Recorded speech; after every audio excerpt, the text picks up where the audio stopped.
ನಿನ್ನೆ ತಾನೇ ಇವರ ಅಭಿಮಾನಿಗಳು ಸೇರಿಕೊಂಡು ಒಂದು ಇಂಟರ್ವ್ಯೂವನ್ನು ಮಾಡ್ತಾರೆ, ಸ್ಕ್ರಿಪ್ಟೆಡ್ ಇಂಟರ್ವ್ಯೂ. 10 ವರ್ಷಗಳ ಕಾಲ ಒಂದೇ ಒಂದು ಇಂಟರ್ವ್ಯೂ ಕೊಡದ ಮೋದಿ ತನಗೆ ಬೇಕಾದ ಆ್ಯಂಕರ್ಸ್ಗಳನ್ನು ಅಥವಾ ಟಿ ವಿ ಚಾನಲ್ ನಿರೂಪಕರನ್ನು ತೆಗೆದು ಅವರಿಗೆ ಸ್ಕ್ರಿಪ್ಟೆಡ್ ಅನ್ನು ಕೊಟ್ಟು ಅದನ್ನು ಉತ್ತರವನ್ನು ಕೊಡುವಂತಹ ಒಂದು ಸಂದರ್ಶನವನ್ನು ಮಾಡ್ಕೋತಾರೆ. ಅದರಲ್ಲೂ ಕೂಡ ಕೆಲವೊಂದು ನೀಟಾದ ಆನ್ಸರ್ ಕೂಡ ಕೊಡೋಕ್ಕೆ ಅವ್ರ ಕೈಲಿ ಆಗಲಿಲ್ಲ. ಸೊ ಇವರ ಯೋಗ್ಯತೆಗೆ ಅಲ್ಲಿ ಮುಂದೆ ಕೂತಂತಹ ಇವರುಗಳು ಅವರಿಗೆ ಹೆದರಿ ಅವರಿಗೆ ಕೇಳಬೇಕಾದಂತಹ ಪ್ರಶ್ನೆಗಳನ್ನ ಕೇಳೋ ಧೈರ್ಯ ಕೂಡ ಮಾಡಲಿಲ್ಲ. ಇದು ಒಂದು ಸೈಡ್ ಆದರೆ 2014ಕ್ಕೂ ಮೊದಲು ನಮ್ಮ ದೇಶ ಬಡತನದಲ್ಲಿ ಇದ್ರೂ ಕೂಡ ಬಡವ ಕೂಡ ಹೊಟ್ಟೆ ತುಂಬ ಊಟ ಮಾಡ್ತಿದ್ದ, ಹಾಗೂ ಅವನು ದುಡಿತಿದ್ದಂತಹ ದುಡ್ಡಿಗೆ ಅವನಿಗೆ ಬೇಕಾದದ್ದನ್ನು ಕೊಂಡ್ಕೊಳ್ಳುವಂತಹ ಶಕ್ತಿ ಕೂಡ ಅವನಲ್ಲಿ ಇತ್ತು. ಸೊ ಅದರ ಜೊತೆಗೆ ಟ್ಯಾಕ್ಸ್ ಅನ್ನೋದು ಮಾತ್ರ ಭಾರತ ದೇಶದಲ್ಲಿ ಶ್ರೀಮಂತರಿಗೆ ಅದು ಅನ್ವಯ ಆಗ್ತಾ ಇತ್ತು. ಆದರೆ 2014 ಆದ ನಂತರ ಇಸ್ಕೆ ಬಾದ್ ಮೋದಿ ಸರ್ಕಾರ ಅಂತ ಏನೋ ಒಂದು ಹಿಂದಿಲಿ ಹೇಳ್ಕೊಂಡು ಜನಗಳನ್ನ ಯಾಮಾರಿಸ್ಕೊಂಡು ಅಧಿಕಾರಕ್ಕೆ ಬಂದರು. ಅಧಿಕಾರಕ್ಕೆ ಬಂದು 5 ವರ್ಷಗಳ ಕಾಲ ಜನಗಳಿಗೆ ಬೇಕಾದಂತಹ ಮೂಲ ಸೌಕರ್ಯಗಳನ್ನ ಒಂದೊಂದಾಗಿ ಕಸ್ಕೊಂಡು ಮುಂದಿನ ದಿನದಲ್ಲಿ ದುಡ್ಡಿಲ್ಲದೆ ಏನನ್ನು ಕೂಡ ಮಾಡಬಾರ್ದು, ಅದೇ ಪರಿಸ್ಥಿತಿಗೆ ತಂದಿಟ್ಟರು. 2ನೇ ಸಲ ಗೆದ್ದಾಗ 14ರಲ್ಲಿ ಗೆದ್ದಂತಹ ಮೋದಿ ತೀರಾ 2019ರಲ್ಲಿ ಫುಲ್ ಉಲ್ಟಾ, ಬಡವರ ಪರ ಇದ್ದಂತಹ ಸರ್ಕಾರ ಫುಲ್ ಉಲ್ಟಾ ಆಗಿ ಶ್ರೀಮಂತರ ಪರ ಆಗುತ್ತೆ. ಸೊ ಬಡವರಿಗೂ ಕೂಡ ಟ್ಯಾಕ್ಸ್ ಕಟ್ಟಬೇಕು. ಬಡವರು ಕೂಡ ಈಗೆಂಥ ಪರಿಸ್ಥಿತಿ ಬಂದಿದೆ ಅಂದರೆ ನಾವೊಂದು ಸುಸ್ಸು ಮಾಡೋಕ್ಕೆ ಅಥವಾ ಬಾತ್ರೂಮ್ಗೆ ಹೋಗೋಕ್ಕೂ ಕೂಡ ಟ್ಯಾಕ್ಸ್ ಕಟ್ಟಬೇಕು, ಆ ಥರ ಪರಿಸ್ಥಿತಿ ಬಂದುಬಿಟ್ಟಿದೆ. ಟ್ಯಾಕ್ಸಿಂದನೇ ಈ ದೇಶದ ಬಡ ಜನರು ಇನ್ನೂ ಬಡತನ ರೇಖೆಗಿಂತ ಕೆಳಗೆ ಕುಸಿದೋದ್ರೂ ಶ್ರೀಮಂತರು ಆ ರೇಖೆನ ದಾಟಿ ಅದರ ಆಚೆಗೂ ಹೋಗ್ಬಿಟ್ಟಿದ್ದಾರೆ. ಮೋದಿ ಸರ್ಕಾರ ಓನ್ಲಿ ಫಾರ್ ಶ್ರೀಮಂತರಿಗೆ ಅನ್ನೋದು ಮತ್ತೆ ಮತ್ತೆ ಪ್ರೂವ್ ಆಗಿದೆ. ಎಂತೆಂತಹ ಸಾವಿರಾರು ಕೋಟಿ ಸಾಲವನ್ನು ಮಾಡಿ ದೇಶ ಬಿಟ್ಟು ಹೊರೋದ್ರು, ಅವರ ಸಾಲವನ್ನು ಮನ್ನಾ ಮಾಡಿದರು. ಆದರೆ ಬಡವರು, ರೈತರು ಹಾಗೂ ಮಹಿಳೆಯರು ಮಾಡಿದಂತಹ ಸಾಲಗಳಿಗೆ ಬಡ್ಡಿಗಳನ್ನ ಹಾಕ್ಕೊಂಡು ನೂರಾರು ರೀತಿಯ ಹಿಂಸೆಗಳನ್ನ ಕೊಟ್ಕೊಂಡು ರೈತರಂತೂ ಬೇಸತ್ತು ಹೋಗ್ಬಿಟ್ಟಿದ್ದಾರೆ. ಸೊ ಈ ಮೋದಿ ಕೇವಲ ಉತ್ತರ ಭಾರತಕ್ಕೆ ಮಾತ್ರ ಸೀಮಿತನಾಗಿದ್ದಾನೆ, ಇವನು ದಕ್ಷಿಣ ಭಾರತಕ್ಕೆ ಸೀಮಿತನಾಗಿಲ್ಲ. ಯಾಕಂದರೆ ಇಲ್ಲಿ ಇವನನ್ನು ವಿರೋಧಿಸುವವರು ತುಂಬ ಜನ ಇದ್ದಾರೆ. ಇಲ್ಲಿನ ದುಡ್ಡನ್ನು ತೆಗೆದುಕೊಂಡು ಹೋಗಿ ಬೇರೆ ಕಡೆ ಇನ್ವೆಸ್ಟ್ ಮಾಡುವಂತಹ ಒಂದು ನೀಚ ಬುದ್ಧಿಯನ್ನು ತೋರಿಸ್ಬಿಟ್ಟು ಇವತ್ತು ನಮ್ಮ ದೇಶದ ಜನ ದುಡಿಯೋಕ್ಕಾಗದೆ ಓದಿರೋದಕ್ಕೆ ಕೆಲಸ ಸಿಗ್ತಾ ಇಲ್ಲ, ಹಾಗೂ ಶ್ರೀಮಂತರ ಬಳಿನೇ ದುಡ್ಡು, ಈಗ ನಾವೇನು ದುಡಿತಿದ್ದೀವಿ ಎಲ್ಲ ಶ್ರೀಮಂತರ ಬಳಿನೇ ಹೋಗ್ತಾ ಇದೆ. ಈ ಥರ ಒಂದು ಪರಿಸ್ಥಿತಿನ ತಂದು ಕೊಟ್ಟಿದ್ದಾರೆ. ಸೊ ಈಗ ಚೀನಾ ಆಗಿರ್ಬೋದು, ಉತ್ತರ ಕೊರಿಯಾ ಆಗಿರ್ಬೋದು, ಇಲ್ಲೆಲ್ಲ ಒಂದು ಸರ್ವಾಧಿಕಾರ ನಡೀತಾ ಇದೆ. ಸೊ ಒಬ್ಬ ಏನು ಹೇಳ್ತಾನೆ ಅದನ್ನು ಇಡೀ ದೇಶನೇ ಅದನ್ನು ಮೆಚ್ಕೊಂಡು ಮಾಡಬೇಕು, ಅವ್ರಿಗೆ ಇಷ್ಟ ಇದ್ರೂ ಕೂಡ ಇಷ್ಟ ಇಲ್ದಿದ್ರು ಕೂಡ ಆ ಥರ ಪರಿಸ್ಥಿತಿನ ನಮ್ಮ ದೇಶಕ್ಕೆ ತಂದಿದ್ದಾರೆ. ಈ ಸಲ ಏನಾದರೂ ಇವರು ಗೆದ್ದರೆ 100% ಸರ್ವಾಧಿಕಾರನೇ ನಡೆಯೋದು. ಮೋದಿಗೆ 10 ವರ್ಷಗಳ ಕಾಲ ಮುಸ್ಲಿಮರ ವಿರುದ್ಧ ಮಾತಾಡೋಕ್ಕೆ ಧೈರ್ಯನೇ ಬಂದಿರಲಿಲ್ಲ, ಆದರೆ ಈ ಬಾರಿ ಬಂದಿದೆ. ಯಾಕಂದರೆ ಮೋದಿಗೆ ಗೊತ್ತಾಗಿದೆ ನಮ್ಮ ಪಕ್ಷ ಸೋಲುವ ಸುಳಿವಲ್ಲಿ ಸಿಲ್ಕೊಂಡಿದೆ ಅಂತ. ಅದರಿಂದಾಗಿ ಮೊನ್ನೆ ನಡೆದಂತಹ ಒಂದು ಬಹಿರಂಗ ಚರ್ಚೆಯಲ್ಲಿ, ಬಹಿರಂಗ ಸಭೆಯಲ್ಲಿ ಮುಸ್ಲಿಮರ ವಿರುದ್ಧ ಪರೋಕ್ಷವಾಗಿ ಮಾತಾಡಿದ್ದಾರೆ. ಇಂದಿರಾ ಗಾಂಧಿ ಅವರು ಆಗಿನ ಕಾಲದಲ್ಲಿ ಶ್ರೀಮಂತರ ಬಳಿ ಇದ್ದಂತಹ ಒಂದು ಆಸ್ತಿಯನ್ನು ಬಡವರು ಯಾರ್ಯಾರು ಉಳುಮೆ ಮಾಡ್ಕೊಂಡು ತಿಂತಾ ಇದ್ರು ಅವರಿಗೆ ಹಂಚಿ ಸಮಾನತೆಯನ್ನು ಸಾರಿದ್ರು. ಅಂತಹ ಮಹಾನ್ ವ್ಯಕ್ತಿ, ಅವರಿಗೆ ದೇವರಂತನೂ ಹೇಳ್ಬೋದು. ಯಾಕಂದರೆ ಈಗ 50 ವರ್ಷ ಆಗಿರ್ಬೋದು, ಅವರು ಕೊಟ್ಟಂತಹ ಒಂದು ಜಮೀನಿನಲ್ಲಿ ಇವತ್ತಿಗೂ ಕೂಡ ವ್ಯವಸಾಯ ಮಾಡಿಕೊಂಡು ಜೀವನ ನಡೆಸ್ತಿರುವಂತಹ ಕುಟುಂಬಗಳು ಲಕ್ಷಾಂತರ ಜನ ಇದ್ದಾರೆ. ಅದರಿಂದಾಗಿ ಇವತ್ತಿಗೂ ಕೂಡ ಕಾಂಗ್ರೆಸ್ ಪಕ್ಷಕ್ಕೆ ಒಂದು ದೊಡ್ಡ ಬೆಲೆ ಇದೆ. ಈ ಮೋದಿ ಏನು ಮಾಡ್ದ ಅಂತ ಹೇಳಿದ್ರೆ, ನಮ್ಮ ಬಡತನದಲ್ಲಿರುವಂತಹ ಜನರ ಹತ್ರ ಇರುವಂತಹ ದುಡ್ಡನ್ನು ಕಸಿದು ಶ್ರೀಮಂತರಿಗೆ ಹಾಕ್ಬಿಟ್ಟು ಅವರ ಮುಖಾಂತರ ಚುನಾವಣಾ ಬಾಂಡ್ ಮುಖಾಂತರ ಇವರ ಜೋಬಿಗೆ ತುಂಬಿಸ್ಕೋತಾ ಇದ್ದಾರೆ.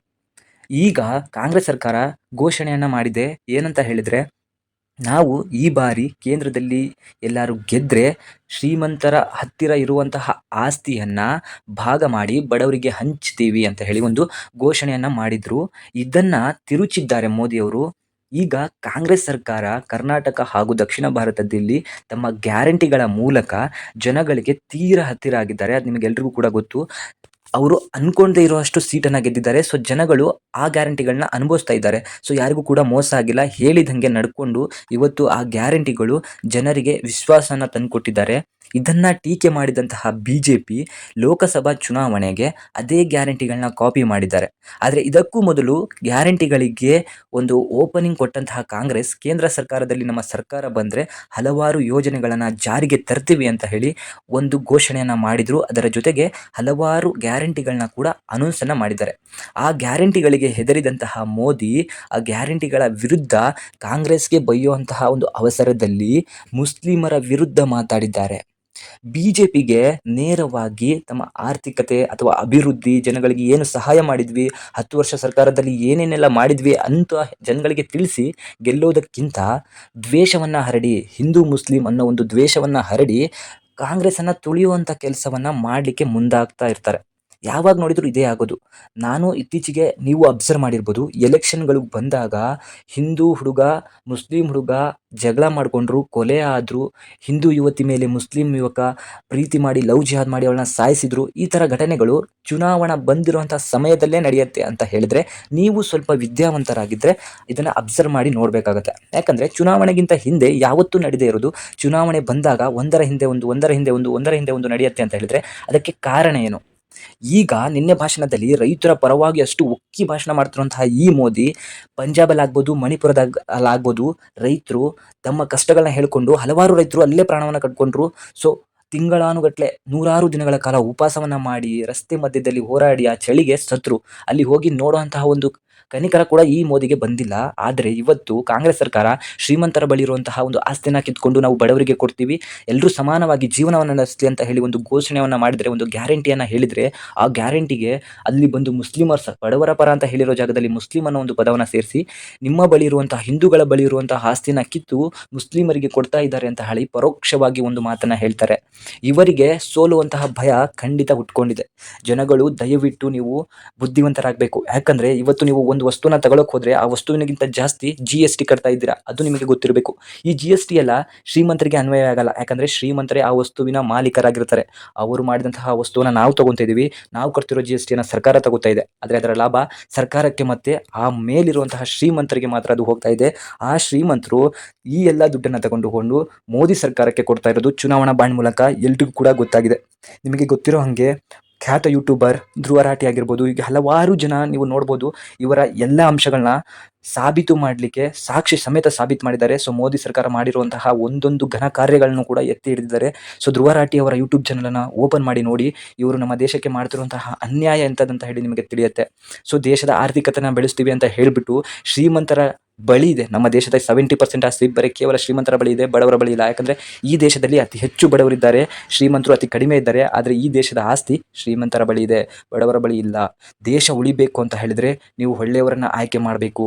ಹಿಂದೂ ಮುಸ್ಲಿಂ ದೇವಸ್ಥಾನಗಳನ್ನ ಕಟ್ಟದೆ, ಮಸೀದಿಗಳನ್ನು ಹೊಡೆದೆ, ಚರ್ಚ್ಗಳನ್ನು ಬಡ್ದಾಕದೆ ಈ ಥರದವ್ರನ್ನ ಯಾವತ್ತೂ ನಂಬಕ್ಕೆ ಹೋಗಬೇಡಿ.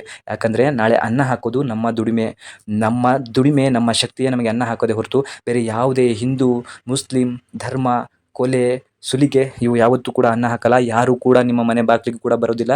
ದಯವಿಟ್ಟು ನಿಮಗೆ ಹಿಂದೆ ಯಾರು ಕೈ ಹಿಡಿದಿದ್ರು ಹಾಗೂ ಮುಂದೆ ಯಾರು ನಿಮ್ಮ ಕೈ ಹಿಡಿತಾರೆ ಅವರಿಗೆ ಮಾತ್ರ ನಿಮ್ಮ ಓಟನ್ನು ಹಾಕಿ. Thank you.